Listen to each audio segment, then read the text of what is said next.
self-serving, persuasive talkers of everything and nothing. We are conversation con artists. What's going on, people? It's your boy, Mr. On Point. And I am a street baby. A street baby? Yes. Fuck is that? We gonna talk about it. That made me think about Aladdin. Because they calling him a street rat. Okay. Yeah, that's kind of... like the cartoon Aladdin. Yeah. And more so not the movie, but the animated series. Because it used to come on before school every morning. You know, like all during like elementary, all while growing up, we would watch TV before school. Yeah. And I get ready quick. And my brother was lingering around. So every year it was a different set of shows that played. But Aladdin had the longest run. Then Bobby's World. I never watched Bobby's World.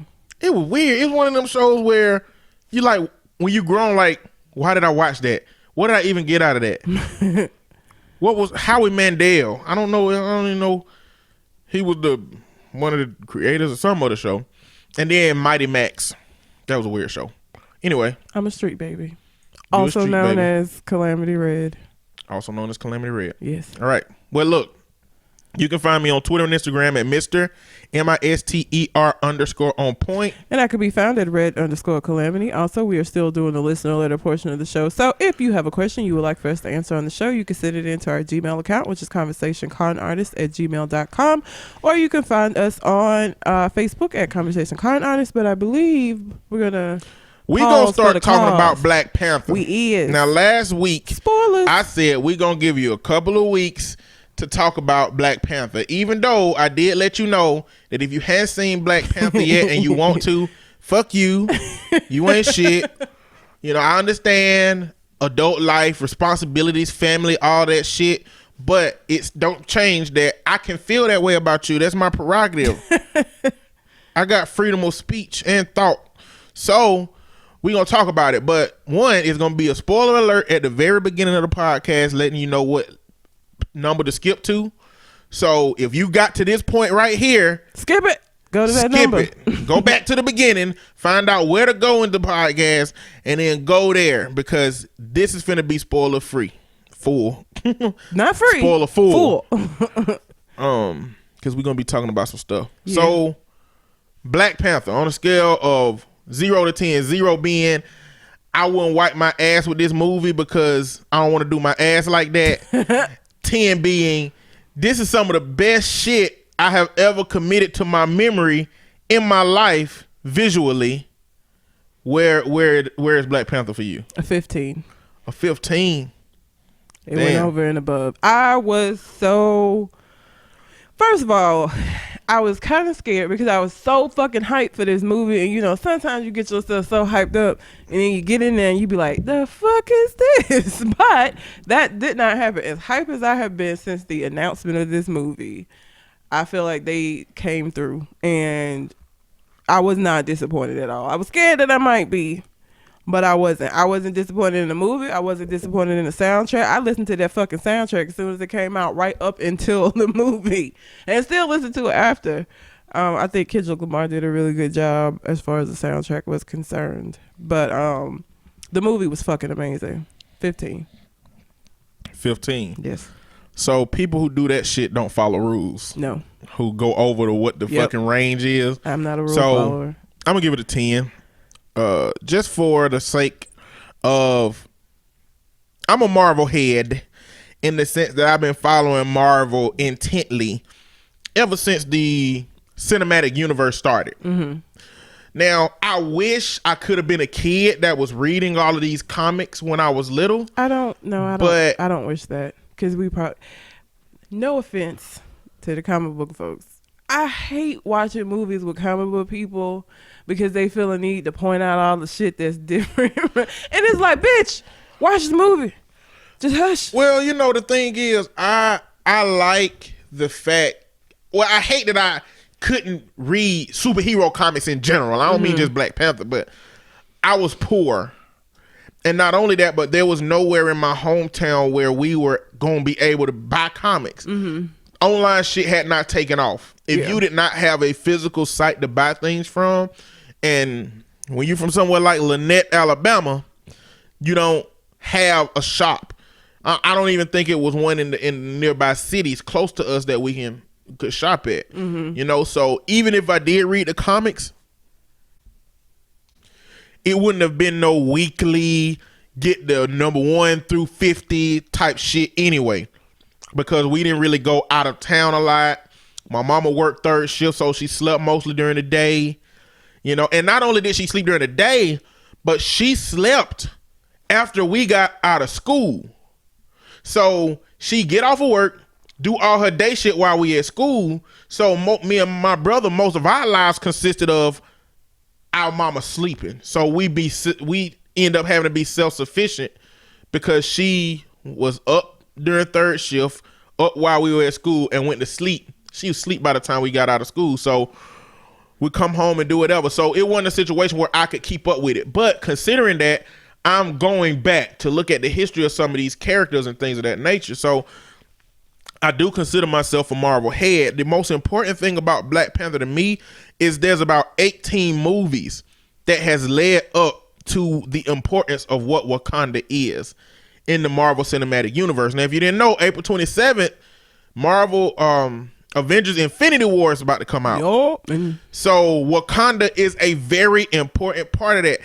All of this shit has led up to Infinity War, and Wakanda is just a major component of that. So to be able to see that universe, that world, and know what it means in the context of this whole universe, that's what had me so hyped about this particular movie, you know, and it didn't disappoint. No. So for me, it's definitely a 10, because like, it's a lot of times you go to the movies and you watch the movie and you saw a movie, you know, but it's very few times that you go to the movie theater and you experience something.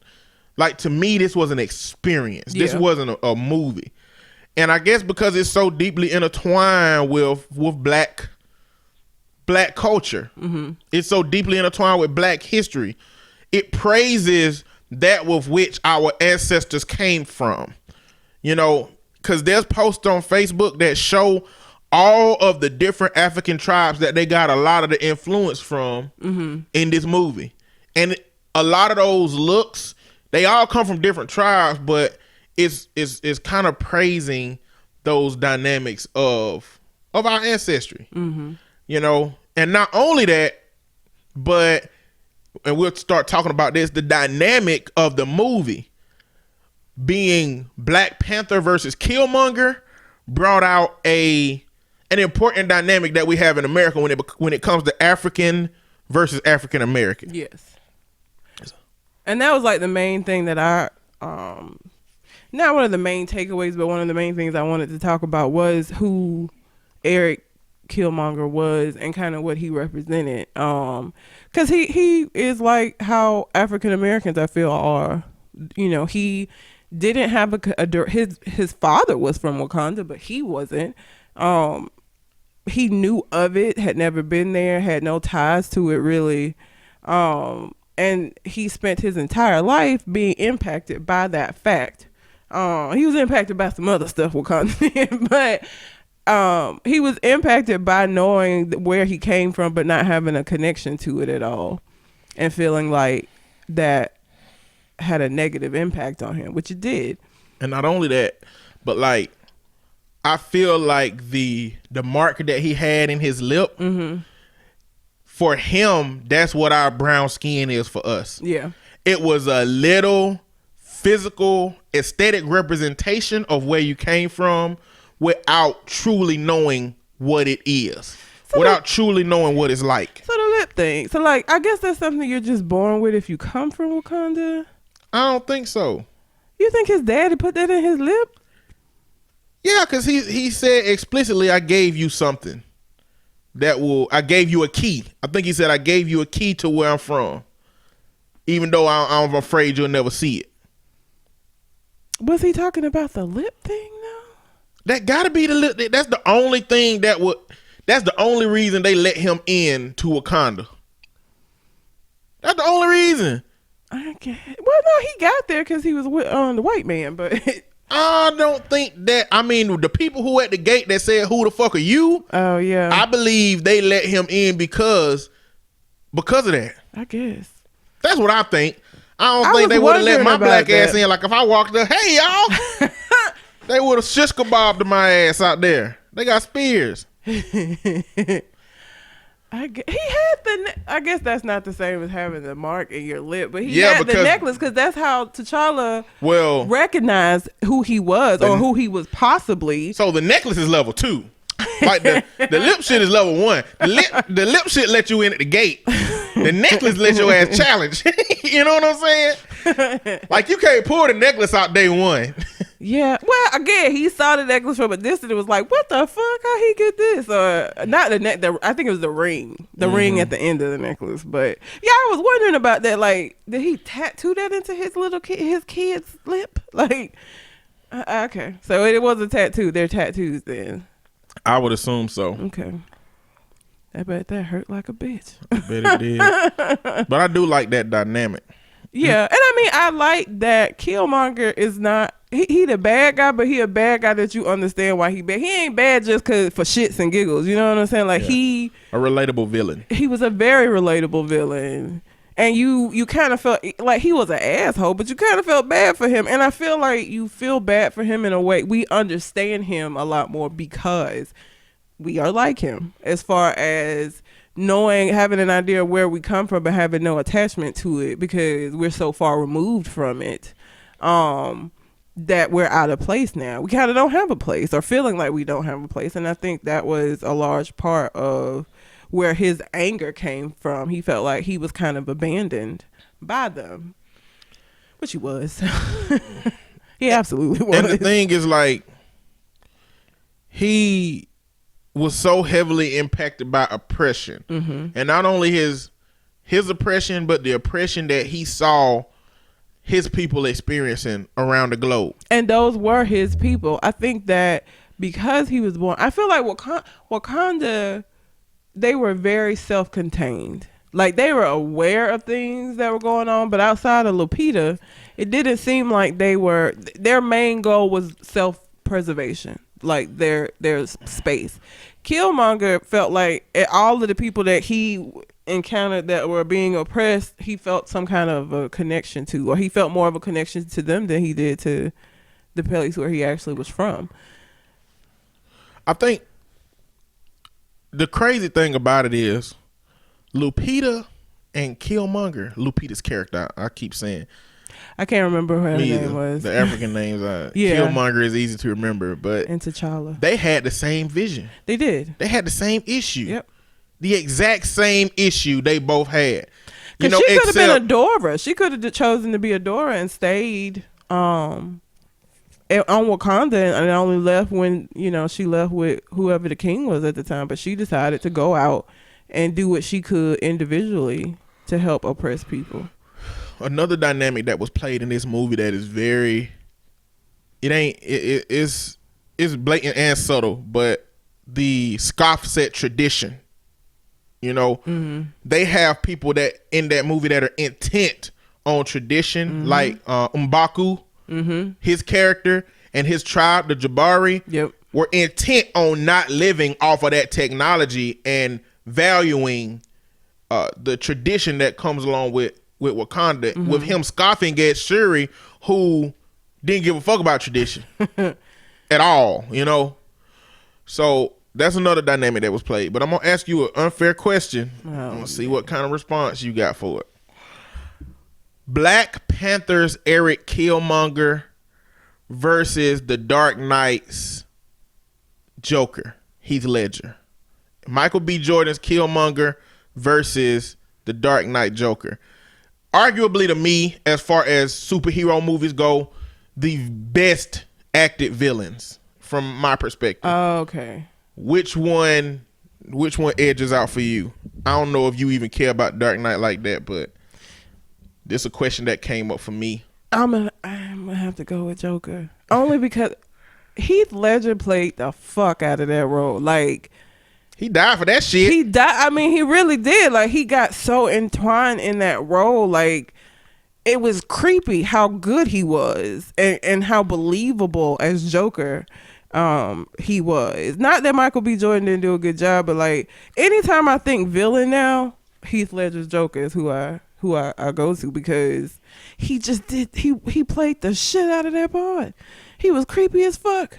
And I remember reading like the cast was kind of creeped out because he wanted to stay in character, so he was in character whether it was rolling or not, and he creeped the shit out of everybody. Like he did the shit out of everybody. I would have to go with him. Okay, I would have to. So I'm gonna say for me too, Dark Knight, Heath Ledger's Joker edges out over Michael B. Jordan because of one, how it was acted, and two, because of how it was written. But I like Killmonger. I like Killmonger. Yeah. Like, yeah, I was about terrified of the Joker in that movie. Like, if I was in any situation where the Joker would have been around me, shit. I was like, oh hell no. You know, but I like Michael B. Jordan's Killmonger better. Like, just even how he was talking. Mm-hmm. Like, yo, I just think that shit is fly. Yeah, he was like, I'm just feeling it. I'm just feeling it. He's like, I'm just feeling it. I was like, oh, okay. And then look, notice when you watch Black Panther, man, when Killmonger come into the situation, he changed the whole soundtrack at Wakanda. You kept saying that during the movie, but it was like it got more hip hop. He changed the whole soundtrack. There. It was more traditional with Chad Boseman's version of Black Panther, but when Killmonger became the Black Panther, it's like what am I trying to say? It's like an old school band that play their own instruments, you know, where they got all the instruments and their own drums versus using a beat machine. It's like Chadwick Boseman Black Panther Wakanda was old school instruments, and Eric Killmonger's was a beat machine. Yep. They changed the soundtrack like a motherfucker on that. Yep, they did. The whole time that he was in Wakanda. Yeah. He just like, and he was so fucking ruthless. Like, when Claw had his girl, I'm thinking he gonna shoot Claw to save the girl. He like shot that bitch in the head and was like, okay. That wasn't even the moment to me. That wasn't even the moment to me where I thought he didn't play no game. I know what you talking about. When he picked up that lady by her throat, you do what the fuck I tell you. He said, when I say something, I mean that shit. I was like, oh, I mean, it's a million ways he could have said that jump. The way he said what he said, I was like, I ain't fucking with him. Like, I'm gonna follow orders. He was serious as fuck. And and she wouldn't even really do, like, he was telling them to burn those the blooms where they got the liquid that turned them into Black Panther, because he didn't want, he was gonna be the end all be all. I mean, it wasn't even like, it was like a major thing that she did, but that nigga was like, what'd I say? He was even more extreme example of not understanding tradition. No, he didn't give a fuck about and they couldn't conceptualize why tradition would be broken. So I wouldn't expect nobody immediately to do it. Exactly. You gotta be picked up by the throat and threatened for that shit. Like, damn. And you know what, it was so funny, my one of my coworkers has a daughter that's like militant as fuck. I tell her daughter, she's like 12, but she like super pro-Black, and she took her to see it, and she was like, everything was going fine, but then he picked her up, and I was like, oh. Wasn't expecting that with my 12-year-old. But yeah, he didn't give a fuck. You know how many parents across the country finna start using that line on their kids? When I tell you to do something, I mean that shit. When I tell you to do something, I mean that shit. Hopefully they ain't got their ass in the air by their throat. But, you know, it's probably parents was been doing that shit forever. Oh, yeah. Let's not act by like... the throat. Yeah. Well, one picking them up by the throat, but talking rough to their ass like that. When I say do something, I mean that shit. Do it. Wash them damn dishes. Do that damn homework. We know. Killmonger was an enjoyable villain, and he was a villain that you could sympathize with him. Like, as the movie went on and you found out more about what happened, you was kind of like, all right, well, I mean, it was misplaced, right? The people who did this to him or that were responsible for this, it was only a handful of people who knew about the shit. Like, the rest of Wakanda had no idea this shit that went on, because T'Chaka had kept it hidden all this time. So they ain't even fucking know. All they know is this nigga that we thought was dead or gone then showed up and showing his ass. They didn't know. Look, I got a gripe about. I got some concerns about the movie that I want to bring up. Okay. Black Panther talks so damn slow. Yeah. He got too much space between his words. I hate to hear him giving a speech. When he was at the end talking about that at that summit. Oh yeah. I was like, he talking so damn slow. I think that's Chadwick Boseman trying to make sure he get the accent right. I feel like that's what that is. Him not wanting to fuck up the accent because I could see that going left and being offended. You know how you done seen actors do some bad accents of like Irish or whatever the fuck. So I think that's just him trying to. Well, you think they would accept the actor that can't get the accent right and talk slow versus get somebody who can talk fast? Everybody else in the movie was talking normal speed. Black Panther from his character being placed in the Marvel universe been talking slow as hell. I didn't notice it that much. Like, I don't know. Bro, everybody else talk regular and he just talks so slow. There will be, and he didn't say this, but this is, I don't know why this, I think because I keep seeing memes and shit with it. There will be no challenge today. The challenge, those scenes were really good. The fights that they had when they didn't have the essence of the Black Panther were really good. Him saving M'Baku life. And being kind of benevolent, being like, yo, just give up, dude. Like, let it go. Just relax. Killmonger whooped his ass, though. Like, he fucked him up. I don't know. You start watching the movie and good shit happening, but it get a certain point where shit gotta go south somewhere. Oh, yeah. Every movie. Yep. Shit gotta go south somewhere. That was the Except moment. Disney movies. Disney movies is literally south until the last 5 minutes. Yes. But that was the moment when it went south because he had all of that pain of that childhood and his daddy dying behind. He whooped the shit out of T'Challa. I was like, damn.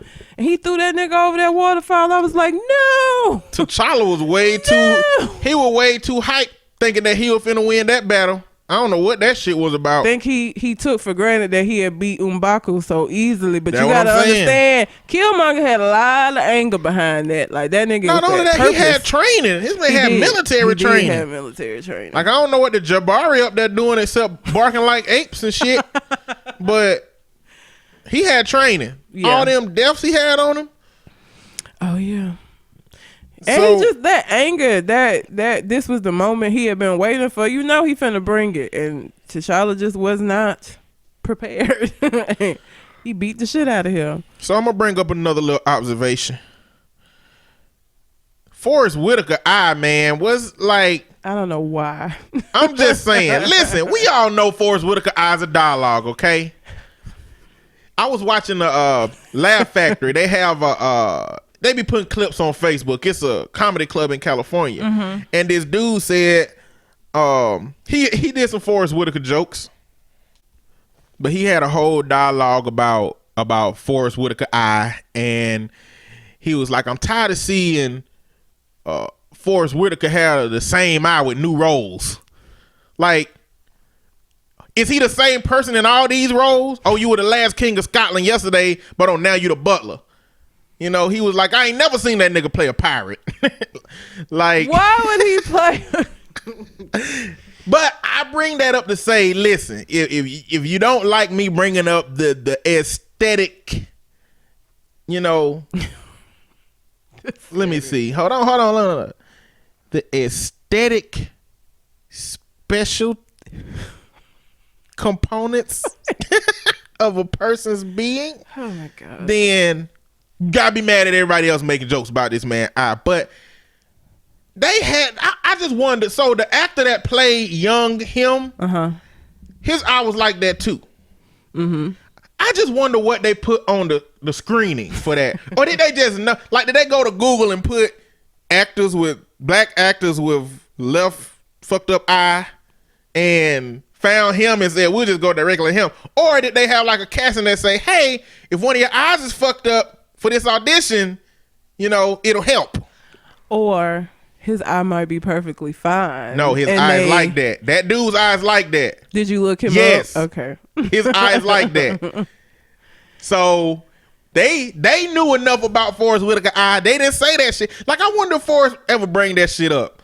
I wonder if he was like, listen, if y'all use a motherfucker that eye fucked up for my likeness, I need to get paid extra for that shit.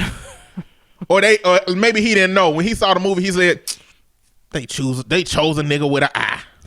I wonder. I don't know, man. I'm just wondering. But not only that one, but T'Challa's daddy. Yeah, T'Chaka had a horrible glass eye. It just was rolling around doing what it wanted to do. Cause that wasn't his real eye. It couldn't have been. That couldn't have been. I don't know. Eye. It looked like a glass eye. I'm pretty sure that. Which one? What you mean? The big one? Whatever one was rolling, going where? I couldn't tell it rolling like that. But I don't know which side of his face is the right one. Like, which one is the regular one? I don't remember. The one with the low eye, the one with the high eye. I don't. He's like, one side of his face taking an upper, and the other side of his face taking a downer. He might have had a stroke. He probably did have a stroke because that's usually where that come from. So he probably did at some point. And he older. If you offended, I'm saying shit people be thinking. I did not think about either of those things, but till you brought them up in the theater. I'm just saying. When you see somebody with something, you think something. Or you got to beat the ass of your thoughts that's ready to think some shit. Like I just didn't see Forrest Whitaker out for so long. Like it's him. That's who. It's not so much about his eye. It's about the process by which they found somebody else with the similar situation. I just want to know how they decided to. Like, when they be in the meeting, do they be like, there's an elephant in the room. Forrest Whitaker's eye. Are we going to cast someone with that likeness? Or, is he going to be okay with that? Has anyone ever talked to him about that? Do people say things about it? I don't know if that's cool or not. Come on, everybody around the table. Come on, input. Like, I feel like... Well, the guy's last name is Whitaker that played young him. But he's not related to him because I looked it up. They're not related. They just happen to have the same last name, which is ironic. Especially for them to both act in the same movie. But either way, I feel like in Wakanda, if they can fix this man's spine, they can fix Uncle James' eye. Forrest Whitaker actually could have gotten that. There's ways to fix lazy eyes. I think he just don't care, or he just that's his signature. But you could get your lazy eye fixed. Like, there's a way that they do something with I follow a YouTuber who has a lazy eye, and she got. I don't think his eye lazy though. That is what that is. No, people with lazy eyes, they what's this part on your eyebrow? The lid. On your eye, your eyelid. Mm-hmm. His lid is drooped. Yeah, his lid is drooped, but lazy eye is when your lid don't be drooped and one of the eyes just looking to the fucking far side.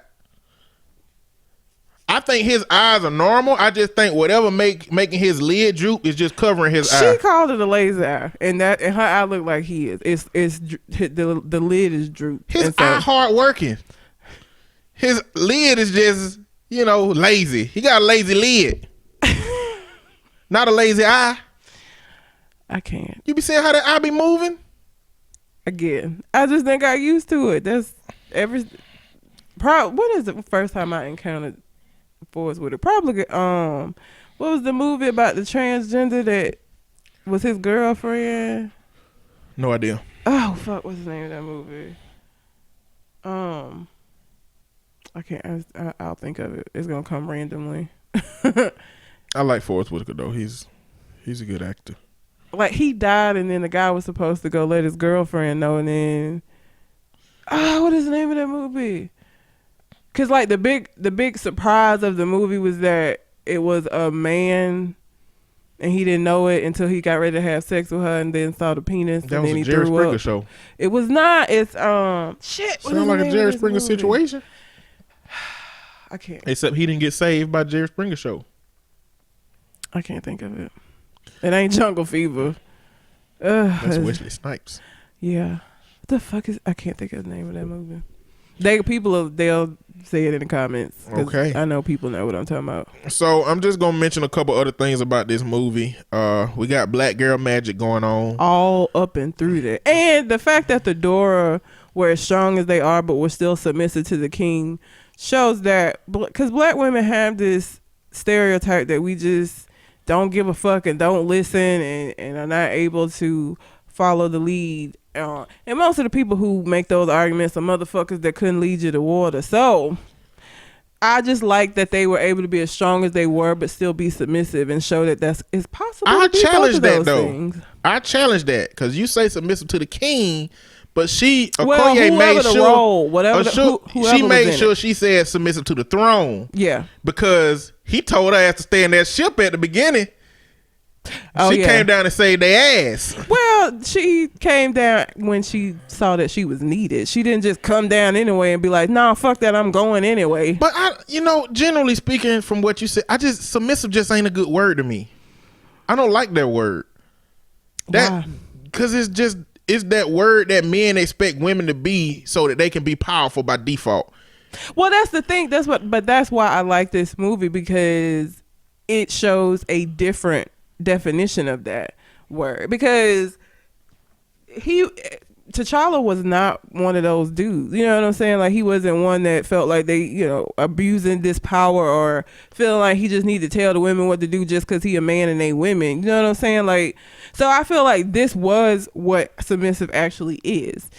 That she was submissive to the throne, not because when Killmonger got in that role, she stayed while everybody else was like, when Lupita and Angela Bassett escaped, she stayed because she was loyal to the throne. So I like it. Submissive in this case, I feel like, is what submissive actually is. Submissive by these men's standard is not the fucking, it's not what it is. I still feel like the word submissive is just bullshit anyway. As it pertains to men versus women, I think submissive is bullshit. I think it's just Bible shit that is oppressive in the sense that it can be oppressive. That's what I'm saying. I don't feel like the Dora were oppressed, but I still feel like they were submissive. It's oppressive if you use it that way. I just don't think it has to be shown through that movie, or I wouldn't interpret it like that a black woman can be submissive, because the idea behind that thought is that it's perceived that they can't be submissive out here. It is perceived that we can't. It is perceived, but I don't think they gotta be submissive. I think dudes need to step the fuck up and deal with the strength and independence that black women portray. Like, that's what I'm saying. Like, and like you said, yeah, the definition out here of submissive with these ain't shit ass dudes is, I'm not gonna do nothing special myself. You just pretend like you lower than me. Yes, and so do whatever I tell you to do. Yeah, I can feel superior by default because you just stay in your place. But that's what I mean. Even by that example of him telling her to stay, when she saw that he needed her, she didn't just stay because, well, he told me to stay. Like, she came out there and fucking did what she had to do. She followed orders as long as that order didn't put him in any danger. But once she saw that they needed her help, she came out there. I'm not going to expect my woman to be submissive just because of a social dynamic that has conditioned women to somehow feel like they need to be submissive, even if that version of submissive is one that has the strength of the sun. When she need to have it. Mm-hmm. I still don't like submissive. I just don't like the term. I ain't never liked it. I just feel like it's some social dynamics that's built in. I want whatever's rational and logical to be the case.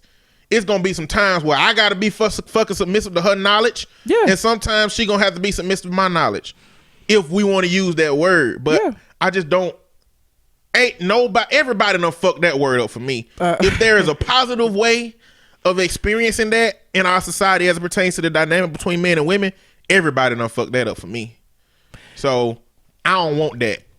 But I want the strength and the independence that the Dora Milaje, specifically Okoye the General, has portrayed throughout the movie. Oh yeah, because that nigga said, so you would put Wakanda before me? She was like, yeah. So you know, we can do this if you want to keep doing it. To his nose. She was like, you want to do this, we can do it. I wouldn't suggest it, but if you want it, oh yeah, you she would get beat it. his ass. You can get it. If So you want in it. So when you talked about the dudes who know shit about the comics and be fucking up the movie, I'm one of them dudes. But some of that shit be real interesting how they originally wrote it. The Dora Milaje was written to be a tribe of women that, like, every tribe bought their best women and they trained their whole lives to be his wife. Oh. And the one that won became his wife. This is during the times of T'Chaka. T'Challa made it more like his daughters. Like, over time they changed it. T'Challa changed the relationship to the Dora Milaje being more like daughters and people that he can train and influence. T'Chaka wacky. But think about it. Well, that you gotta think about T'Chaka won the first one because when they went to the ancestral plane, they had all them Black Panthers and even women Black Panthers back there. I didn't see no women. They had women. They had some with them big head dresses on. Were they the women Black Panthers or were they the wives of Black Panthers? I don't know. I mean, we don't have enough definition from the movie of the ancestral plane to know who's there. I don't know. I just assumed it was Panthers. I had nothing about anything that I saw would make me think. I think that the most, probably the highest, other than being the wife of the Black Panther, would be Dora Milaje. I don't know that there are women Black Panthers. I don't know. I know, but it was women back there. I thought that I would assume that they were just the wives of the. Because I would assume if you're the wife of the Black Panther when he died, and when you die, you get to go where he at. I don't know. Maybe all your ancestors are in the ancestral plane. True. You know, maybe that's just ancestors. Yeah. You know, but considering that past, it speaks volumes to how good Angela Bassett's supposed to be fight wise. They not gonna bring that shit up in no movie, but considering the time that she became his wife. Oh, so she whooped all their asses. She had to whoop all their asses to get to be his wife. Yeah. So that shit's interesting to me. That's believable, especially with Angela Bassett. Couple more things. The shit hit $1 billion last week. I'm so proud. I'm happy for them. And this just means a lot for the Marvel Universe. It was anticipated that the Soul Stone was going to be in Wakanda. And I don't think that it's not in Wakanda. I think it is in Wakanda. I just think that this movie didn't focus on that. Yeah. Because they got one more stone to get. And when you see the trailer for Infinity War, a lot of that shit's taking place in Wakanda. So it's like the last stand for whatever's going on is in Wakanda. So he doesn't get the last stone? Because he got the... it ain't a glove. It looked like I don't know. He got a big ass glove on when he getting all the Infinity Gauntlet. It look like a glove. It's around his wrist. It's a gauntlet. I know. What the hell is a gauntlet? A glove? You know the shit that knights used to have.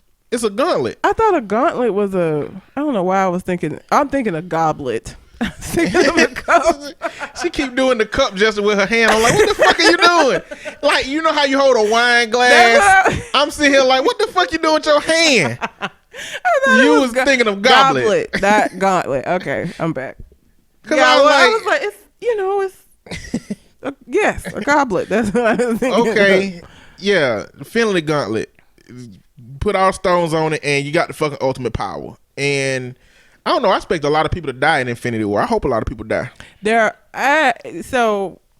I don't care about spoilers. I'm gonna watch it anyway. I'm not gonna spoil it for you, but I will say that the people that I've seen that are supposed to die are people that I don't give a fuck about anyway. I hope a lot of people die. It's characters that I don't really care about. It ain't a spoiler if everybody got access to the trailer and it ain't a full movie. It's not in the spoiler it ain't in the. It's not the spoiler that I got. This wasn't from the. Obviously, they don't tell you who's gonna die in the trailer. I think they're using what happened in the comic maybe and saying who died maybe. I don't know. Oh yeah, everybody died. Everybody died in the comics. Okay, well I don't know where this came from, but the people that they say are gonna die are not people that I give a shit about. Infinity War, everybody died. Damn near everybody died. So I want everybody to die. I want them to figure out a way to resolve it. I want to see people die. There will be dying, but it ain't gonna be everybody. Anyway, that's Black Panther speak. I hope it didn't spoil anything for anybody, but if it did, you did that shit to yourself. We gave you more than enough warnings to take your ass over that part and not get these spoilers. You're not gonna talk about Killmonger's Hotep moment? Oh, slave ship. That ain't even hotel.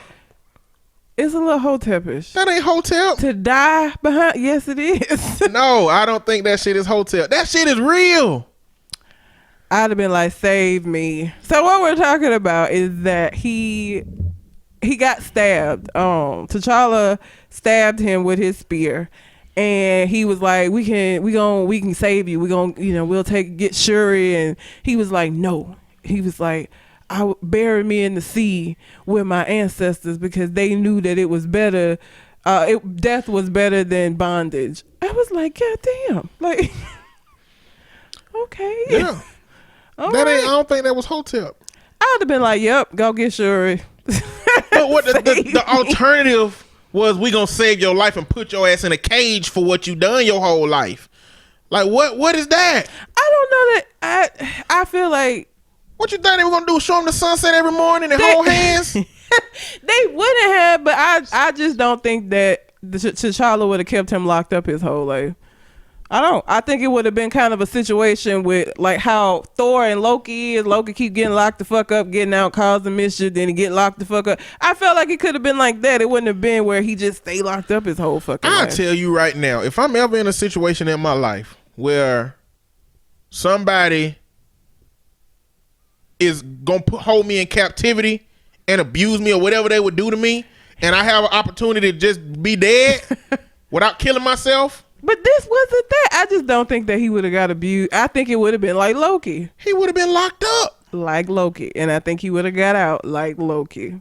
Loki, I guarantee you, Loki wouldn't have said that shit. Loki, brother, save me. That's because he can fucking change to look like anybody. He still would have, even if it was him dying, Loki would not have been like, just let me die. Loki would have been like, save me, because I'm going to sneak the fuck out as soon as I get a chance to. Because that's what Loki does. Because he's, mischievous.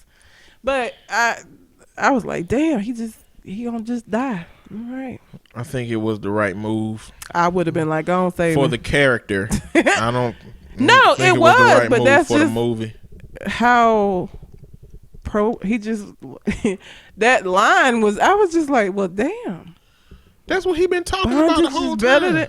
I know, but you know how. And the crazy thing is, he said like my ancestors. Which was his ancestors. No, but he's right. But it's not the ancestors of the Wakanda. Yeah, it ain't the ancestors of Wakanda. No, it's not. Wakanda is, because they were calling white people colonized. Wakanda was never colonized at all. His ancestors were the people that got colonized. So yeah, he right. His ancestors, not theirs. Their ancestors on the ancestral plane, because they shit never got colonized. Yep. So no, that was an accurate statement. They weren't. They were his ancestors, because his mama was of that. I mean, his dad was from Wakanda, but his mama wasn't. Or was she? I don't know who his mama was. Yeah, she was. She was from America. Okay, so she's an American. So he right, his ancestors, because they were his. Not Wakanda was uncolonized, which is why it was so fucking cool. That was another thing I liked about it, is just how far ahead they were, because they had never been colonized, and because of the vibranium. But one more moment that made me realize how bad the Dora Milaje is, right? When they knocked on that door and Uncle James said, "It's some bald-headed Grace Jones looking bitches out here." I don't think he said bitches. He didn't say bitches. But then he said, "They're not gonna knock again." I was like, oh shit, get into it. They did not came on through that fucking door. Get into it. The Dora Milaje, they just, when they were in that restaurant and she had her spear and went down them stairs, I was like, what the fuck just happened? Like, she just badass women, just amazing. Her and Lupita did a good job too. See, when it first happened, I didn't know it was a slide down the stairs. Yeah, I thought she fucking Liu Kang that hoe. I thought she just straight fucked up gravity in that situation. I was like, what the fuck had just happened? Because the stairs was on this side, but like the part of the part that broke was right here. So I thought she just went straight down. I was like, fuck she do? But that was interesting, man. Ryan Coogler got a video that break down that whole fight scene and the imagery that they were trying to portray in there. He was like, one Okoye, one was traditional from the jump. Oh yeah. You know, and so she opted to use her spear, and she was fighting traditionally, and every time she was fighting, you can hear like shoot shoot shoot, like in the background, like the sound of like the traditional, just some traditional, I guess, African war music. You know, it was real subtle, but you can hear it. And then he said, transitioning over to Lupita's character, who it shows her taking every resource she got. Like, she took off her heel and hit the dude. Then she picked up the gun, which is not traditional. Like, Adora Milaje would never pick up a gun, but it's showing the difference in the traditional versus the non-traditional versions of fighting for your country in this situation. And that's why Lupita was not Adora Milaje. They had her put that outfit on at the end when she was helping them out, and she didn't even want, she was like, I'm not Adora Milaje. Like, she didn't want to put the outfit on because she isn't one of them. Like, her mindset, her and Shuri are very much alike in that they are very modern thinkers. So, all right. Anyway, again, if you listen to all of that and you hadn't seen the movie, then you did that to yourself. You did, don't blame us. Sorry. So I can't be at fault for any spoilers. It's your fault. Very quickly, we have 2 questions that are not going to take up a lot of time. I know the answer to this one. I'm going to ask it anyway. Would you rather have your bank statements up for the public to view or your internet search history made public? I would rather have my fucking bank account. Yeah. Definitely. I do.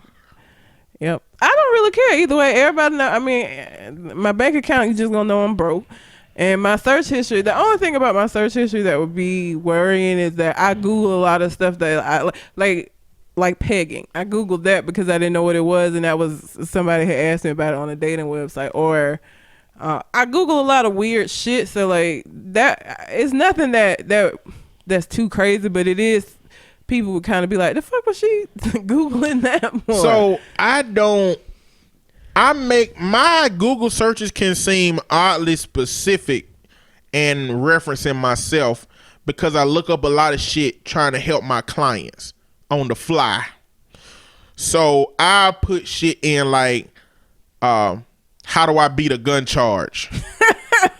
You know, because when you Google different types, when you use different verbiage, you get different responses. Yeah. Like if you say it like that, you might get a whole Reddit response with Reddit threads about people saying how they did it. If you search the other one, you get legal response. If you search how does a person beat a gun charge, then you might get legal responses. So I search in different ways depending on what I'm looking for at the moment. So hell no, I don't want my Google search published. I'd rather have my bank account out there. How long do you wait? How long do you typically wait to start dating again after a relationship ends? How did the relationship end is the question. Yeah. Cause like women especially, and I tell dudes this all the time, women leave mentally before they physically leave a relationship a lot of times. So like by the time she physically leave you, mentally she been gone. And so because of that, like it may not take you as long because mentally mentally it's been 6 months. Physically it's been like a month, so it seems like it's too long. Listen, men, when you see that sparkle in her eye leave, you might as well get ready for your next situation because it's a wrap. Yep. You can't come back from that. Nope. Once once that's gone, like it's just a matter of time before physically she would just be like, I'm done with this shit and tired of sitting around here looking at your ass. And you can tell. Yeah. It's like the difference between, if you ever watching sports, when a team playing one team and they got enough hope in their eyes that they believe they can win the game, and then that other team sink a 3, and how the facial expressions of the whole team change when they know now it's out of reach. That's how it look. Yep. That's how it look. It is. When that look is gone. The rap, man, you know you can do. Ain't nothing men can do to help women recover, but men recover constantly. Like women can always get a dude back to where he should be, as long as he ain't an ain't shit dude. I mean, ain't shit dudes just gonna be what they is. They just is what they is. Yeah. So it depends on a number of factors. Clearly, it's subjective. Yep. You know, but I think that you need to take some time out to assess what you done learned and figured out through that relationship. So the amount of time it should take is the amount of time it took for you to recognize what the fuck went wrong. Because I think if you get into something real quick after that, you ain't had time to assess. And you still trying to recover from some shit that happened while you also trying to build with somebody else. Yep. You know? Accurate. I don't think that's good. I think you need to give yourself time. And learn the lessons. Don't be out here repeating the same bullshit, then being mad at the folks. Like, oh, all these women, all these bitches the same. No, you keep fucking with the same bitch. Stop doing that. Don't do that. Learn from your mistakes. You need to take lessons. Like, everybody always just look at a failed relationship as a failure. It is a lesson learned. You need to learn, see what it was in that relationship that you learned about yourself, about what it is and ain't that you want in a person. Like, there are lessons learned, but you gotta learn them, because if you don't, you are gonna end up fucking with the same bitch. Sure are, because that's you ain't learned yet to recognize these things in people that you don't like. Learn the lessons. So I guess that's it. We spent all the time that we would have spent on questions on Black Panther. Yeah, I think that's so the short and sweet version of those questions is good for the moment. If you have a question you would like for us to answer on the show, you can send us a question through our Gmail account, which is conversationconartist@gmail.com, or find us on Facebook. I guess I'll talk about street babies. Since that's your name. Since I'm a street baby. So, where was this at? There was a 17-year-old mom in New York. And then it's New York streets. Okay, anyway. Who has been charged with endangering the welfare of a child after her infant son was found crawling in the middle of a busy street. Police were first notified of the incident after a video circulated on Facebook on Friday. After that, an investigation was immediately started. Upon locating Ford, she and a relative insisted to police that they had no idea how the child became unsecured. Ma'am, look at this baby. That baby can't even hold her head up hardly. You got on New York Street. You know, I think the baby was crawling. I mean, if the baby crawling, it can hold his head up. Doing some kind of little scoot. Yeah, I guess the same thing as crawling. Just there. An article came out, I think like last week. New York is the dirtiest city in America. And you got your kid crawling around and fuck on the street. Hey, what don't kill you make you stronger? Here you go with this. Babies got strong ass immune systems. No, they don't. They don't have immune system. They build it up, but they don't have one. They do. They don't. They have a developing immune system. They have a developing immune system, which means that they're more susceptible to shit than we are. They more susceptible to it, but if they survive it, they develop with the ability to endure that shit. If being the key word in that statement. Because did the baby die? Answer the question. No, the baby didn't die. Then the baby is a stronger motherfucker for that. So it's all right that the mama had the baby crawling around on the streets of New York. I'm not saying put your babies on the street so to see what the fuck they made out of. I'm not saying put your babies on the street to see if they got what it takes to be, immune to the streets. I'm saying that if your baby end up on the street, there is no reason why a baby would end up on the street without you putting their ass on the street. If your baby end up on the street, pick their asses up. Go call DHR, and your baby's stronger now. The baby is stronger now. There's no reason why a baby would be on the street. A toddler, maybe. If the toddler was toddling around, they feel okay. But a baby that can't walk, the only way that baby get on the street is if your ass put that baby on the street. Ain't no way. There is no way. So you put your baby on the street if your baby happened to get on the street. Why would somebody do that? I don't know why because she won't even, they don't have the video posted. She said she advised officers that the infant was secure in the rear of a vehicle that she was in when they left the location on Bleecker Street. A short time later, she looked to the back seat and found that the child was unsecured. So you telling me this baby that can't walk got out of their car seat, got out of the car and got on the street. That's her story. She talking about a grown man. How the hell a baby do that? How a baby do all that? That's her story that she gave to the police. But she's 17. That's why 17-year-olds don't need fucking babies. This is why. One of the many reasons why. As a 17-year-old, you need to be worried about prom, not keeping babies off the street. And then who filmed the video? Like, okay, let's say that happened. Let's say miraculously this baby was able to get out of their car seat and get out of your car. Who filmed the video that was circulating on Facebook? Was it you? Did you was think it a handheld camera, cell phone video? It's a cell phone video.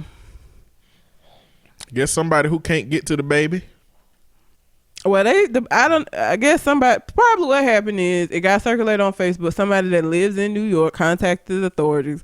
Authorities looked at the video and somehow found out who the mama was. Because they said once they found out who she was, they went to her house. So I'm sure somebody like had common sense and stuff. Because I'm sure there is a lot of people on the video talking shit or laughing, but one of the people contacted the police, it seems. I tell you right now, if I see a baby in the street, I ain't picking it up. It's a trap. Especially if it's a white baby. That's definitely a trap. This is a little black baby. Just like the dude that what was the dude? What did he say? That dude who had found them girls in that house. He didn't find them in the house, but it was just one of them last crazy viral videos where the women were being held captive and they got out and they ran to a black man. Yeah. And on the interview, he said, I knew something was wrong because two little white girls run up to a black man. You know something wrong. So if it's a white child, it's a trap for me, or it's just not good. Like, what if that baby had been called in because they was kidnapped and I go pick the baby up? Hey, where your parents at, little baby? And the police pull up like, get on the ground, put the baby down. Is this a baby that's been kidnapped? Now I'm a kidnapper. No. Black babies either. No babies. Crying Game. The name of that movie with Forrest Whitaker is called The Crying Game. Who was crying? Him when he found out the white that his man lady had a meat?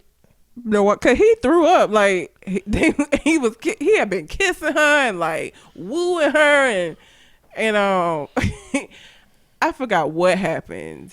I guess he went and took a I can't remember, but he was so disgusted and like went and threw up. But he still liked her. That movie's weird. So this is a transphobic movie?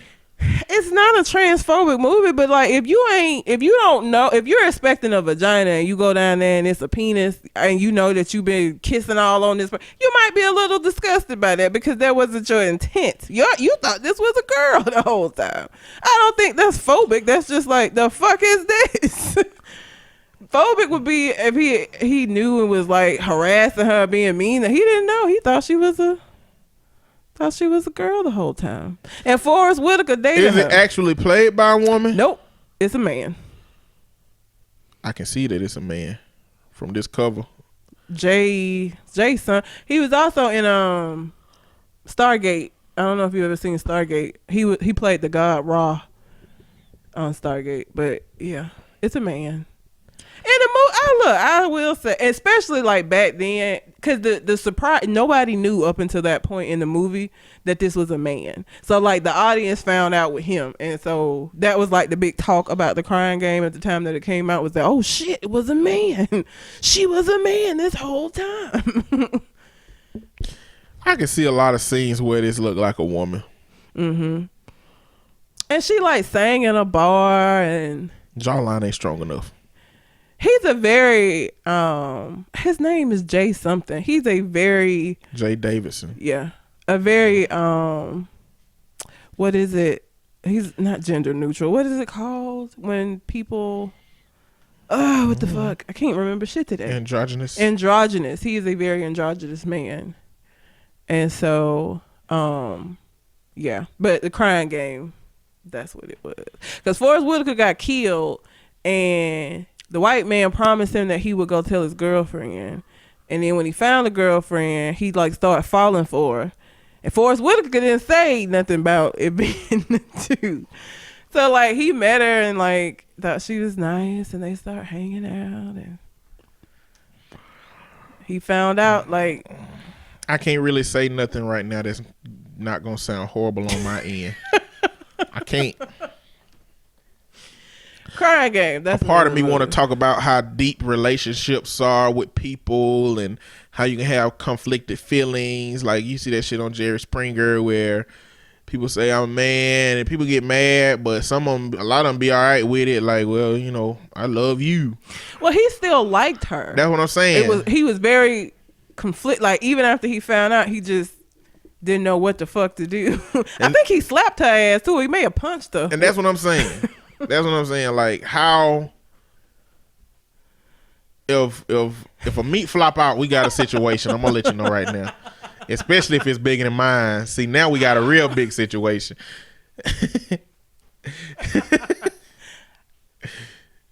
They didn't show it, but yeah. And she was like, I thought you knew. And he was like, what? No. That I thought you knew shit is played out. You need to say at the very beginning of the interaction, or at least once you realize they might be feeling you like that. I think she thought that because Forrest Whitaker had talked about her. So I guess she assumed that he also told you I'm a man. They don't make good assumptions to make. They weren't, because he was totally freaked out. I'm pretty sure, I can't remember if it was a slap or a punch, but he hit her and like left. A large part of the trans community don't want those distinctions. You got to tell people first of all, even if you don't want them distinctions, that's fine. But what you need to recognize is you putting yourself in danger by doing that, by letting somebody find out on their own, like feeling like I shouldn't have to say that, I shouldn't have to tell you that I'm transgender. Okay, but we all know that there are people that feel very strongly about that shit. Is it worth putting your life in danger to make a fucking point? Is my thing. In some contexts, you are putting yourself in danger. Yes. But in most contexts, I think you putting the other person in emotional danger. Yeah. Even if that person ain't a violent person. Like, if you're dealing with somebody that wouldn't do anything to you, because they wouldn't do shit to people like that. Yeah. Like, the level of emotional distress that they would experience. I don't even think, like, I don't feel, first of all, it absolutely is not right for people to attack transgender people, even if, I don't think it's always that they are just against transgender people. I think that if you're a straight man who have been going out with this woman that you thought was a naturally born woman, and you find out that they are transgender, I think the shock of that, I don't think that is like a representation of how you feel about the trans community. People can respect that community and not want to date a trans person. Those two, like, I don't have to want to date a trans man in order for me to be able to respect the community. I have no desire to date a trans man, but I also don't have anything against trans men. That's my preference. So if I just don't think everybody that attacks them in those circumstances are like transphobic. I think it's the shock of like, you got a penis. You know what I mean? I think it's just like, and now you questioning yourself. Like, it just, I think a lot happens in that moment of finding out that there's a penis under there.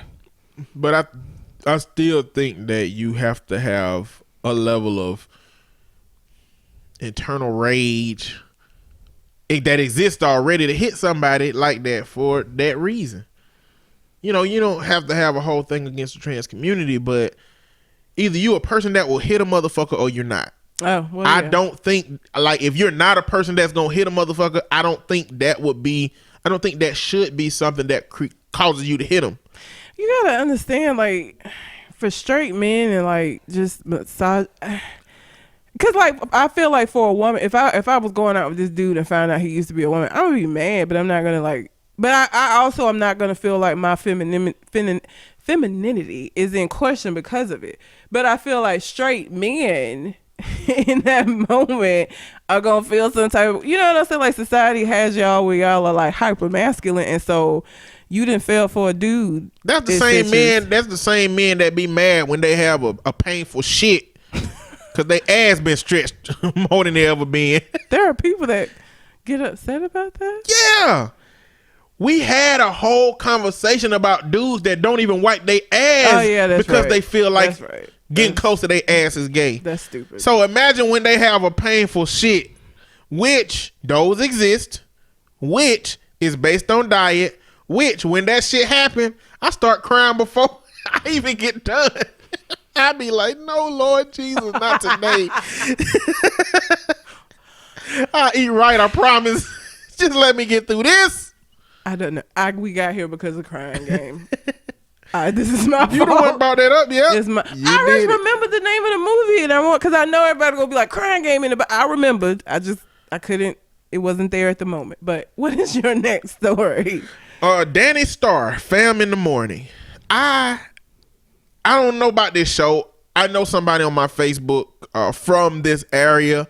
And so when they started posting, people be posting cryptic messages sometimes. And then I'd be like, maybe I missed some of their previous messages. And I go to their status and be like, okay, they ain't got no previous statuses. So I start reading the comments and I'm like, this shit is interesting.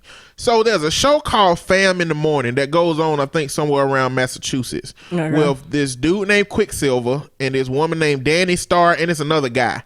I don't know who he is. Are they comic book folks? No, they ain't comic books folks, but they radio personalities. They be trying to get them names that roll off the tongue easy and sound famous, and when you hear their names is easy. Make me think of X-Men. I mean, it do, but in terms of radio personality, you gonna remember their names when you hear them, or when they at an event, you gonna know who they are. And just like if we went somewhere and we had an event and it was Mr. On Point and Red, people gonna know that's who we are. Like if that shit was Tommy and Jessica, it's a whole bunch of them. You don't know if that's the ones you talking about. True. So what happened was she lost her nanny, and there was people jumping in her inbox to fill that nanny spot, and a bunch of attractive women started jumping in the inbox to fill that nanny spot. And so they had a whole dialogue on air about her not being willing to accept an attractive nanny. Somebody who gonna be in the house with her kids, who gonna be in the house with her husband. And we gonna have that we gonna answer that question after this. And so they kind of got into a heated debate. Attractive nannies apparently was calling and not being happy with it, and she was standing her ground on her stance and her perspective. The next day, what happened was, they say the producer of the show went and found the nanny that was in the inbox and was saying that she was talking about you. We want to bring you onto the show. Brought her onto the show without Danny Starr knowing. So the three hosts are there, and then they bring this woman in, and it go to hell from there. Of course it does. Basically, Danny still hold her perspective. This woman who don't nobody know, just talking shit to her about her perspective. She's like, I just think you're jealous. I just think you're insecure. And it was lighting Danny on fire. Of course it was. And where these dudes probably should have stopped it. Well, one, they probably should have never accepted it. Then two, they should have stopped it when the girl started offending their co-host. But they was kind of on her side pertaining to why does attraction level matter. So now, shit went to hell. She said, I'll never be on another episode of this shit with y'all ever again. Basically where it got to. Danny said that? Danny said that and left. They let the other woman stay on air and continue talking shit. Now, Quicksilver's wife called the show and said, you ain't shit for that. Your co-host ain't shit for that. Y'all ambushed her ass. That was fucked up. If she would have punched that girl in the face, I would completely understand. If she would have slapped the shit out of both of y'all, I'll support her on that too. That was wrong. And she kept going. And he was like, yeah, baby, you right. It was like he knew, as mad as his wife was, he could have some fucked up months at home. So it's like, I better go along with the program now. A little bit more shit came out after it where Danny had left. She did a little Facebook Live video. And y'all can go find this shit. It's all over that shit. Like Fam in the Morning, Danny Starr. It's on Facebook. Go to Fam in the Morning. It talking about this whole situation. A lot of shit started coming to light where now they saying that first it was that the Quicksilver and them found the girl. Then it was the producer went and found the girl. And then it was that Danny knew that the girl was coming on because they all prepped for the show in the morning. So it's like clearly everybody trying to do damage control and shift around blame and stuff. I don't know what came of it and whether she actually is not going to be on the show no more or what. That's her livelihood. But she did talk about in her Facebook post of her husband has cheated before, So she said she don't feel that make her insecure. She said it makes her aware, and vigilant when it comes to putting, creating situations where he will be tempted or whatever and whatever not. But so the question is, let's answer that question. How do you feel about having an attractive nanny in the home? Do you feel like it's an appropriate response to say, hell no attractive people, only ugly people can be in my damn house? Or what? What's your perspective on that? I mean, a nigga that's gonna fuck. And attractiveness is subjective. I think that it makes sense, because I was gonna say he must have been cheated before. That's my automatic thought when I hear that she was that adamant about not hiring somebody that is attractive. Because to me, it's like, first of all, I just don't want to be with nobody that I gotta take them kind of measurements with, because this nigga work. You know what I'm saying? Like, you ain't got no control over whoever he worked for. Like, I just don't want to have to feel that. Like, I don't want to deal with that. That's just too much.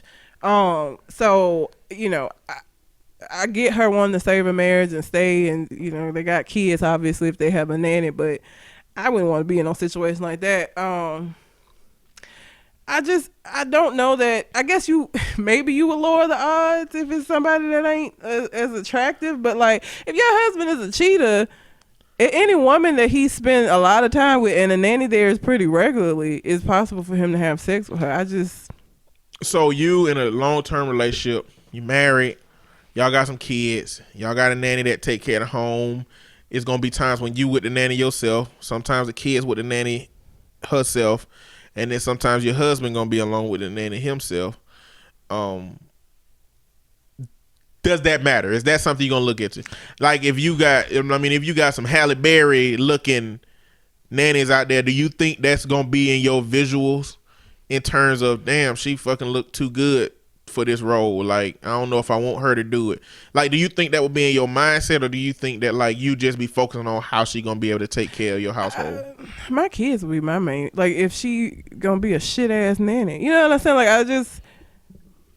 I don't know that her attractiveness would be something that I noticed, or if I did notice it, I don't know that it would be something that I'd be like, oh hell no, not her. You know what I'm saying? Like, but if I was with somebody who had cheated before, that might be different. No, it wouldn't be. No, we wouldn't be together. Yeah, exactly. Y'all wouldn't be together, so that would be your situation. No, that wouldn't be your reality. It wouldn't, because I ain't. But that, for this reason exactly, the reason why, because everybody's always like, well, Red, you got to be willing to work. No, this is exactly why I say I wouldn't stay with somebody that cheated on me, even if we had kids, because this woman is having to cater things in her life, trying to account for or be vigilant in him not cheating on her again. So you got to pick nannies based on whether or not you think your husband gonna fuck them. I'm not finna live that life because you can't keep it in your pants. I'm just not finna do that. I'm not finna be suspicious. I'm not finna be checking your phone. I'm not finna be having to decide how I'm gonna pick a nanny based on her fuckability. I'm just not finna do that. I'm not finna live my life that way because you done fucked up. I'm sorry. Is there a level of building that you and a man can do that after he cheat? No. Oh. Is there a level of building that y'all can do? Like, y'all building up and he cheat at a certain point, that cheating becomes something that you gotta measure is worth leaving or not? No.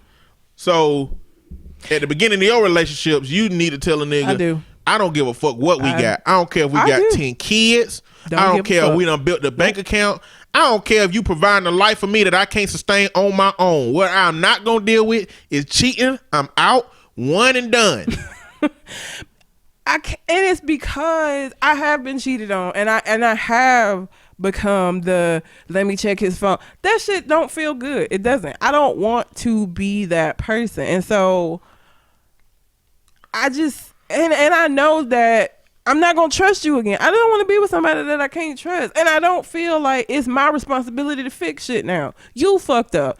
I'm the one suffering by staying in this relationship with you because you're fine. You know what I'm saying? You ain't mad. You fuck somebody and you still get to stay here, so you cool. I'm the one that has to adjust my life now, and I'm the one that has to adjust my perception of you, and I'm the one that's going to be dealing with this insecurity and distrust that I don't feel like it's right. Why should I have to deal with that? Because you can't keep it in your pants. I don't understand. I'm not willing to do that. You lose your job. I just said this before. You lose your job, I got you. We'll work through it, whatever. You know what I'm saying? Like, you get sick, I got you. But this cheating shit, I'm sorry. I'm sorry. Red said, I ain't checking your phone. I'm checking your pulse before I leave. Cause you almost dead, brother, after fucking with me like that. I just ain't no way. Like, and I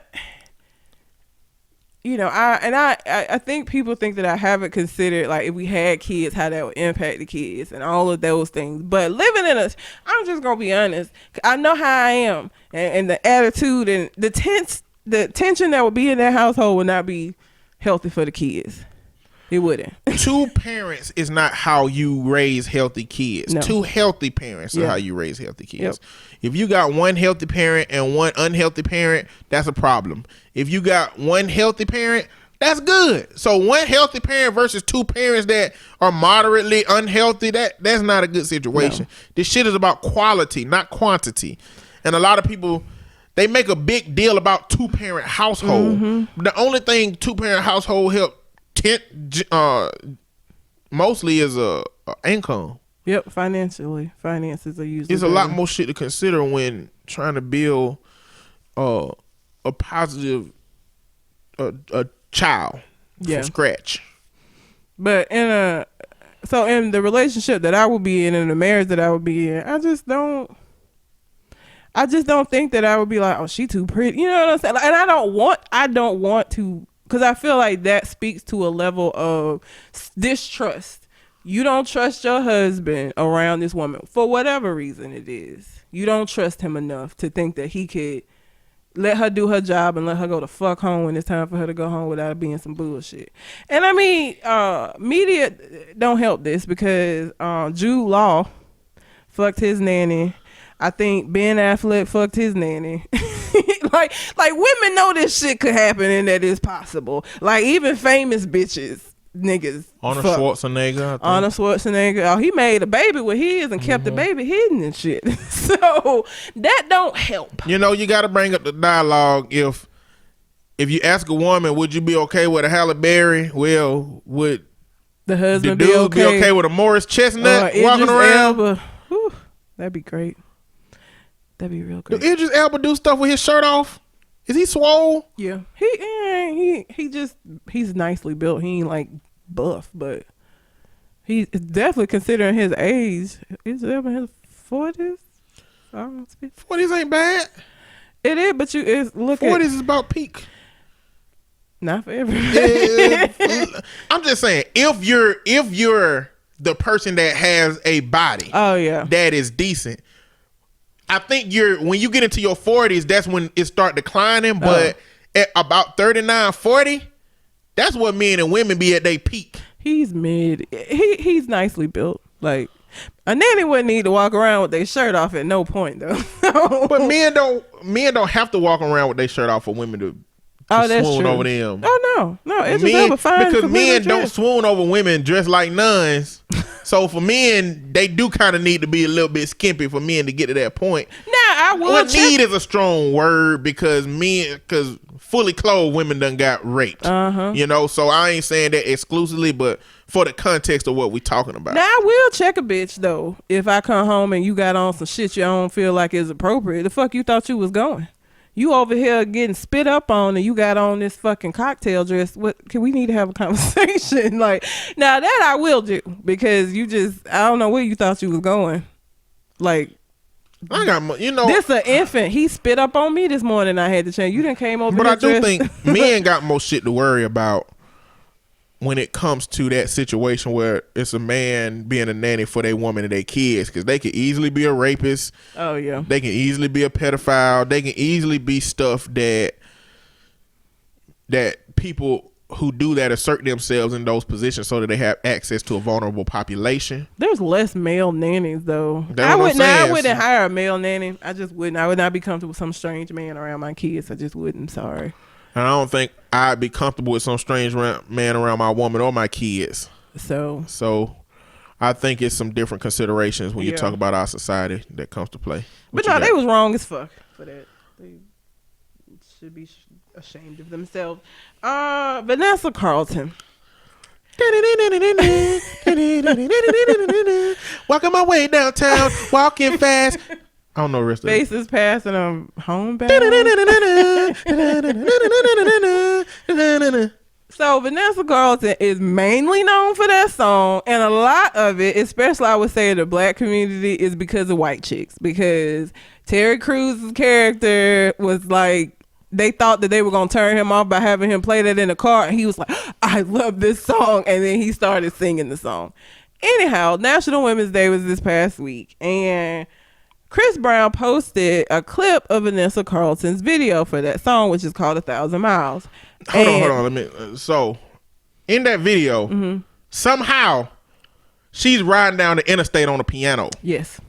Just riding, playing. With shit going on in the background. I don't know why she ain't got no ticket. It's like deserts back there. Oh, yeah, so she had to get clear out of the city on a fucking piano. Yes. She's just riding around on the piano. I just want y'all to know that.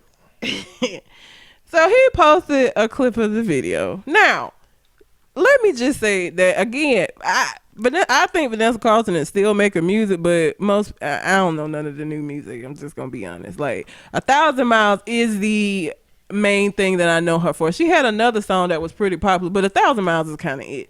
So she's not all that relevant, is what I'm saying.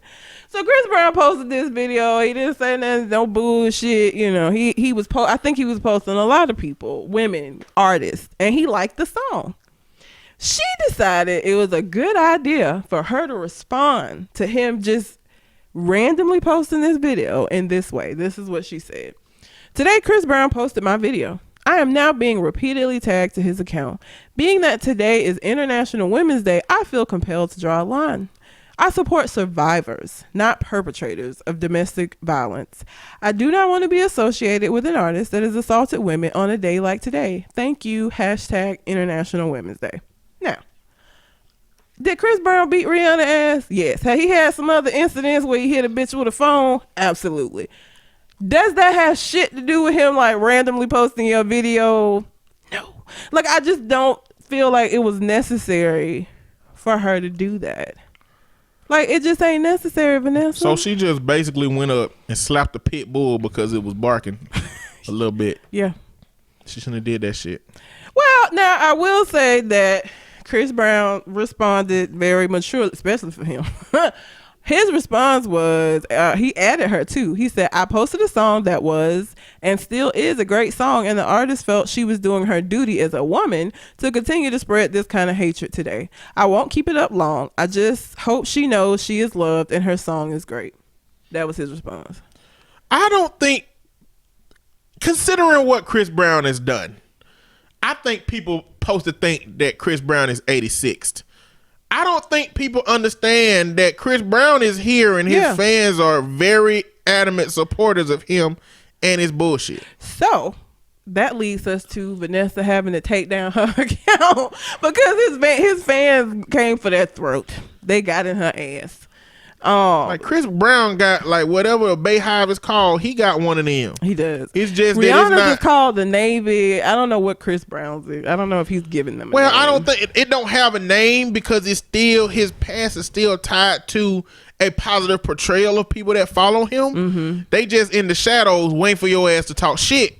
Well, and like what you gotta, first of all, Vanessa, honestly, at this point in time, Chris Brown is much more relevant than Vanessa Carlton is. And Chris Brown's rise to fame was absolutely impacted by that bullshit and his spiral into this whatever the fuck he has become.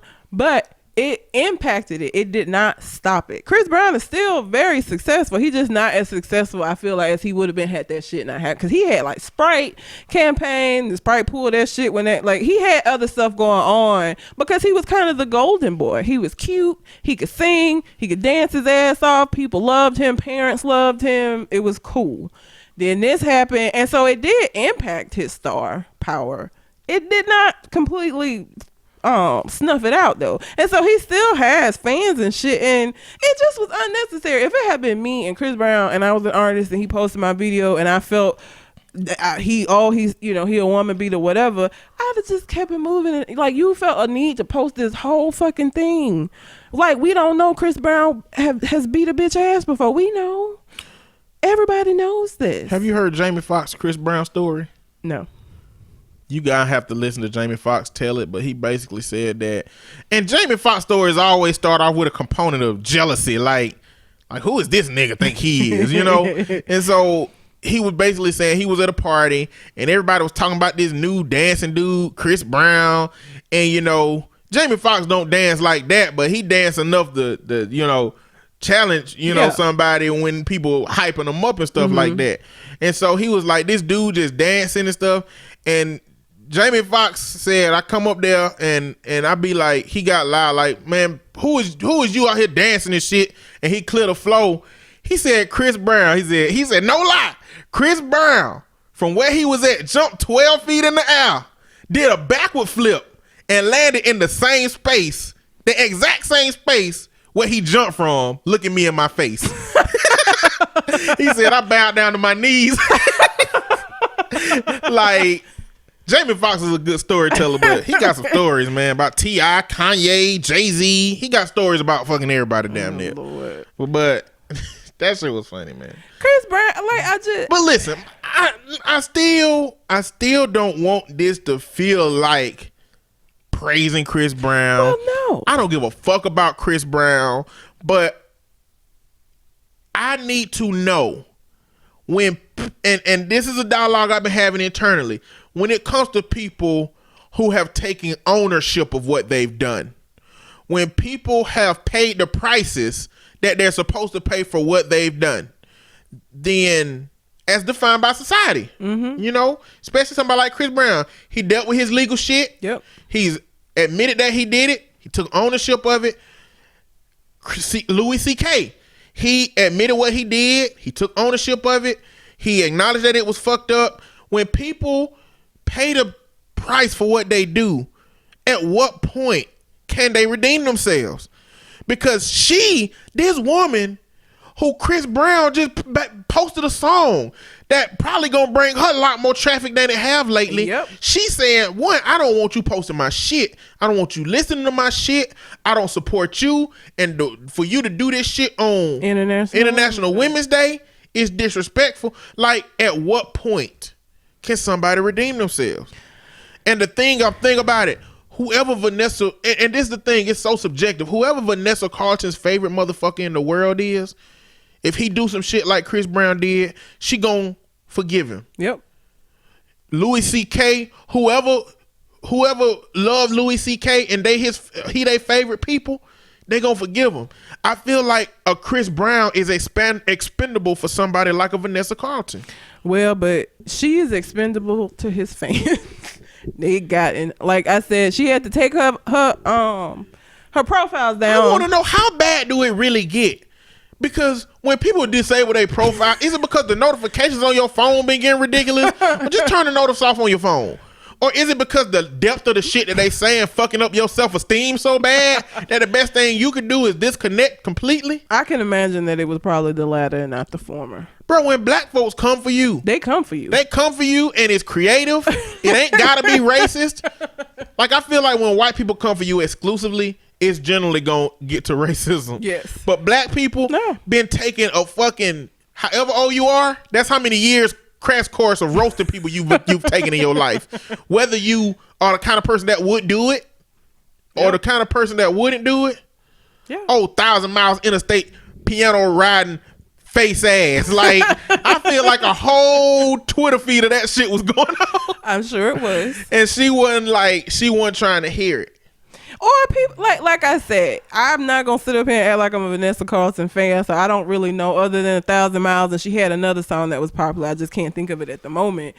And like I said, 1,000 Miles really blew up after white chicks, after people, you know, because Terry I don't Crews, think so. You don't think so? That was a popular ass song before, because I was. knew that song when Terry Crews knew it. That's the crazy thing.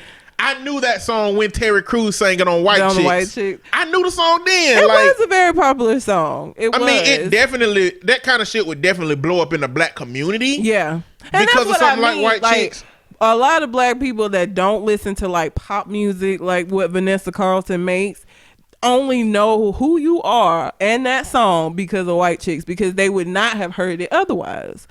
And so if you feel I don't know how long Chris Brown is supposed to pay for that. You know what I'm saying? Like, Or how long people gonna keep throwing that up in his face every time. And he wasn't even doing nothing this time. You know what I'm saying? Like, that nigga didn't even do nothing. And it got thrown up in his face. And, you know, I just don't know how long is he supposed to have to deal with that. How long is he supposed to have to take every time he says something, not knowing if they're going to be like, well, you beat Rihanna. You know what I'm saying? Like, how long is that supposed to go on? Like, if you don't like Chris Brown, that's fine. If you just can't listen to his music because of an incident that happened like 10 years ago, okay, I guess. But how long is that supposed to last where that's going to be getting brought up? I just don't understand it. I don't know. I just felt like that was really a reach, and she could have just not said nothing. Like, you didn't have to say anything. You did not have to post a long-ass little note. Like, you could have just went on about your business and your Twitter would still be up. You wouldn't have had to disable it. It's ridiculous. She probably shouldn't have did that. She shouldn't have did it. It was unnecessary. So there was a shooting at a school this past week. And it happened on Wednesday. It was at Huffman High School in the area that I live in, Birmingham, Alabama. And it probably hadn't got a lot of media coverage because it was not a mass shooting. Mm-mm. It was a individual, shooting incident. What happened was this kid who the friends say he been having issues with getting robbed over the past few weeks, and so he had been coming to school with his gun. And on this particular day, he decided to show off the gun after this girl had saw it.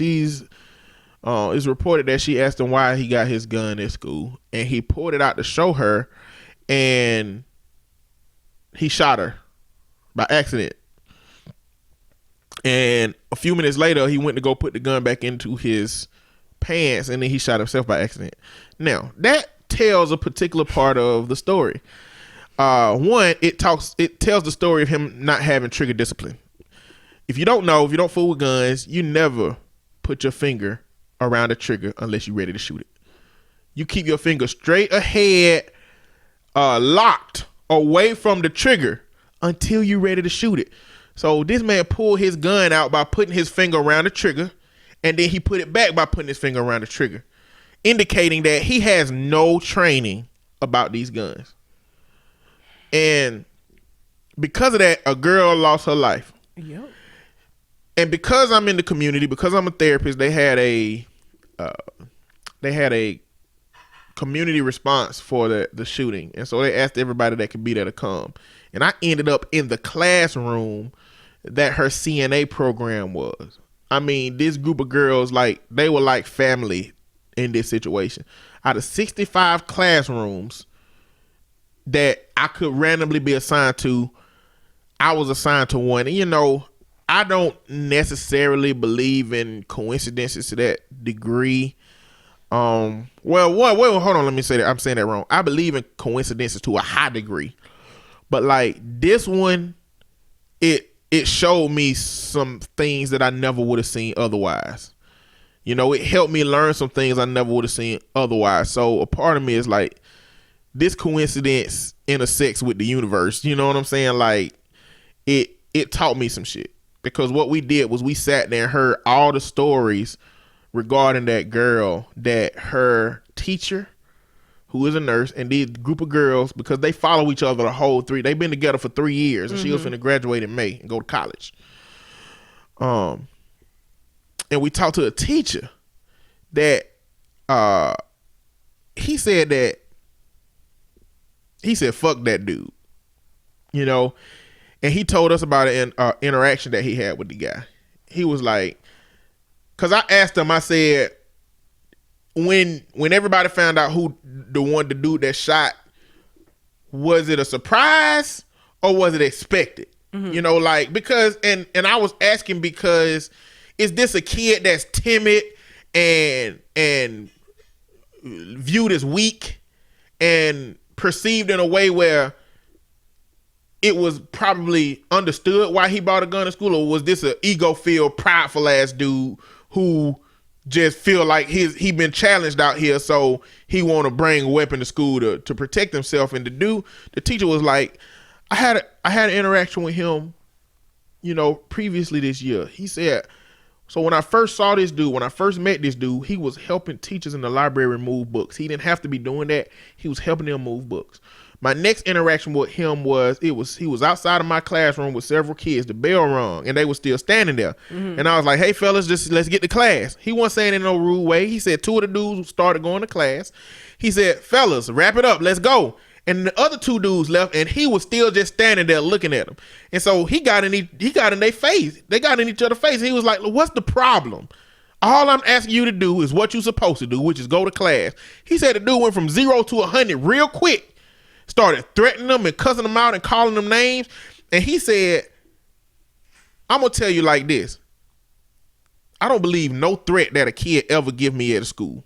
I just don't believe they're going to do none of the stuff they say. But when I talk to the police, I tell them I believe everything that they say to me. Because if I had not seen him helping them teachers out and recognized that he can be respectful, he would have went to jail that day. He said the only reason he didn't go to jail is because I saw him being respectful. Mm-hmm. And then he brought up, everybody keeps saying the school got metal detectors. Why weren't they using the metal detectors? And he was like, you don't understand how this system is set up. The school buses don't get here until about 20 minutes before school start. Mm-hmm. He said, so if you want to talk about using metal detectors for 1,500 kids with that time frame, we wouldn't be starting school till 10:30 or 11. He said, if they want, so what you got to do first is the buses got to run earlier, which means mama and the kid got to get up earlier, which means teachers and staff got to get to the school earlier, which I don't have a problem with that. Make those changes, but don't sit here and say why y'all weren't using them as if it was a way to deter what happened without recognizing why the system don't do that. Mm-hmm. But then, and I understood that, but then I talked to a therapist that I work with, and he used to go to a Birmingham City school. He said they used to do that shit every morning. He said it's possible. Hoover, something happened at Hoover. I got a coworker that went to Hoover, and something happened, and they had metal detectors for like a month. He went to J.O. He said they did, but see, with Jackson Olin, what they did was they combined the school from Pratt and the school from Inslee, which is two neighborhoods that had a vast number of gang violence against each other. Like mm-hmm. These neighborhoods didn't get along, and they combined them into a school. So mm-hmm. An argument for that is that, you created a hostile environment. We need to make sure that there's no weapons in this hostile environment type situation. So I just brought it up to say, man, it's unfortunate that this happened. I'm kind of glad it ain't going into the dialogue about guns, because then it's going to start getting the black on black crime. Then it's going to start to get on, like, I don't really want black to be introduced into the current dialogue that they having about guns right now. Yeah. Even though we need to find out how a lot of these young kids are getting access to guns. What I heard around here is that they robbing the trains that the guns are being transported on. Damn. And so that's how a lot of kids in the community around here are getting guns. And that can't be the only community that's happening with. So it'll be interesting to find out what they plan on doing. They got more of a community response expected Monday and Tuesday. I might go back. I don't know. Okay. But yeah, just more about this situation. Her name is Cortland Arrington. Cortland Arrington, if you want to look that up. But, her life is worth knowing about. It is. Usher and his wife are getting a divorce. I don't think anyone's surprised. She's tired of that green sludge. I hate you so much. We don't know that. Maybe they just, grew apart. She's tired of that toxic waste. Maybe they grew apart. You don't know. She tired of that steaming semen. All I know is they get a divorce. I imagine if you got herpes, your semen just smoke when it come out. Like, Reptile from Mortal Kombat. When he shoot the acid at you and it just smoke a little bit. I feel like that's what happened. It burns. I hate you so much. They were only married for 2 years. They were together for longer than that, but the actual marriage was only 2 years. So I wonder what that, ain't she his manager? I wonder how that's going to impact. I don't know. No, that was the last woman, right? No, the last woman was his stylist. The He older always woman? married. Yeah, this one was old too. That's what you do. You marry people in your vicinity. Not people that work for you. Shit. What you mean? I mean, people. Oh yeah, you're right. You just have flings with them and then impact their future. Yes. And then let them the fuck go. That's what you do when they work for you. But I understand marrying people in the industry, but like the people that work for your manager, your stylist, like the fuck. Yeah, the other one that he had the kids with was his stylist, and then this one was his manager. Maybe she got the herp. I mean, everybody is gonna say that. I'm sure. I feel bad for her because like that's gonna be. Do you know her name? Some Grace Miguel. Oh, you said that too fast. Everybody must know her.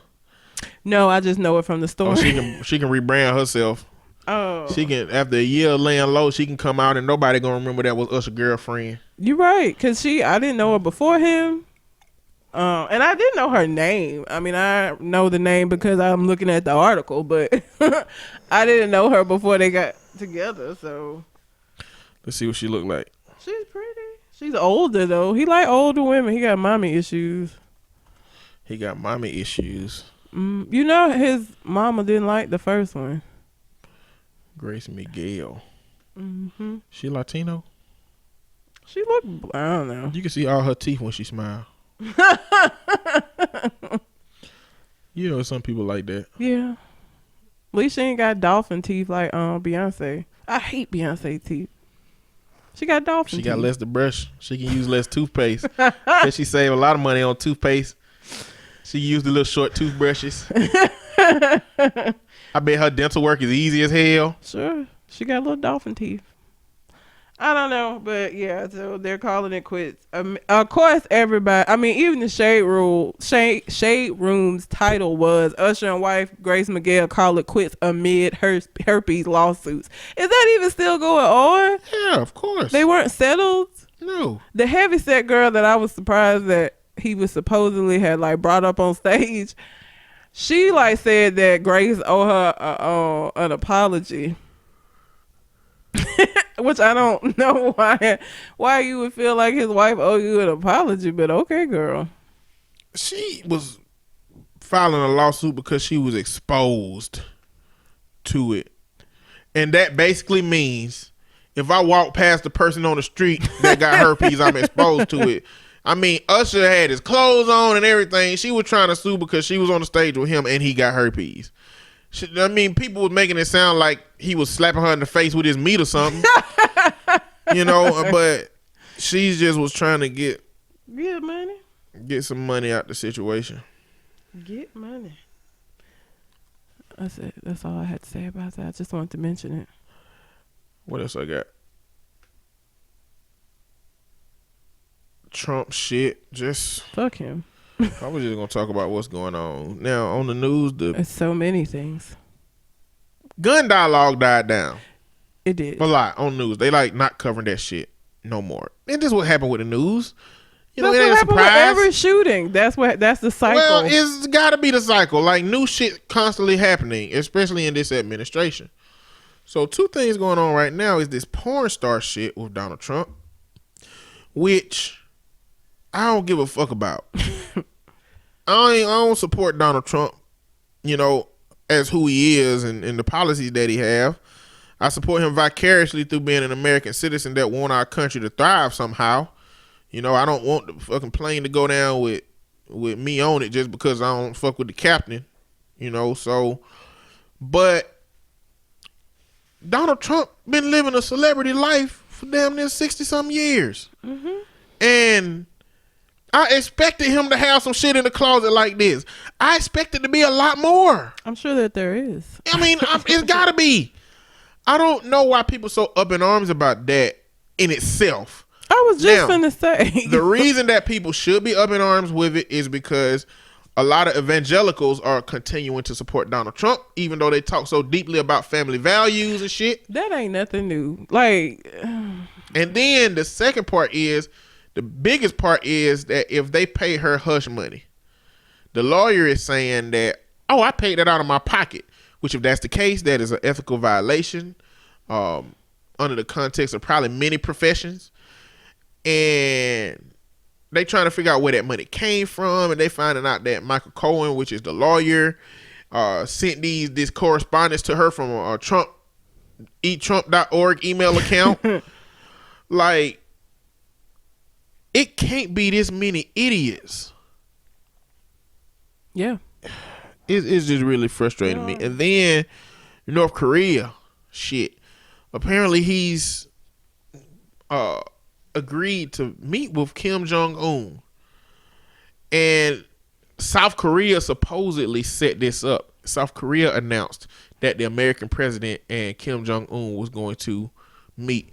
Why the fuck wouldn't we announce that shit? Why wouldn't America announce a very important meeting that our president finna have? We let South Korea do. I think we finna get played. I think we finna get played out here.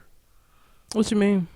I think that this is not gonna be a positive meeting. I think it's not gonna be productive. No. I think they're gonna use it as some opportunity to embarrass President Trump in America, because he can be easily embarrassed, so they're gonna rile him up. Yes. Like this, I just don't think that shit is a good idea, man. It's not. But everybody with common sense, and I'm sure people in his administration with common sense know that. He's a toddler. He is a toddler. Like, he's a toddler, and so is Kim. But Kim is like a Stewie. He's a toddler, but he's a Stewie. Trump is like one of them motherfuckers from Rugrats. This is just not gonna go well. This is like Tommy and Stewie meeting. I was gonna go more into it, but I don't feel like talking about this shit. When I started talking about it, I was like, on this. Like, I talk about this shit on Facebook and some other places and with people one-on-one, but this is my self-care, I feel. And talking about Trump just ain't helping me. So, not at all. Go for it. That was my last thing. That was my last thing. That's all you got? That's it.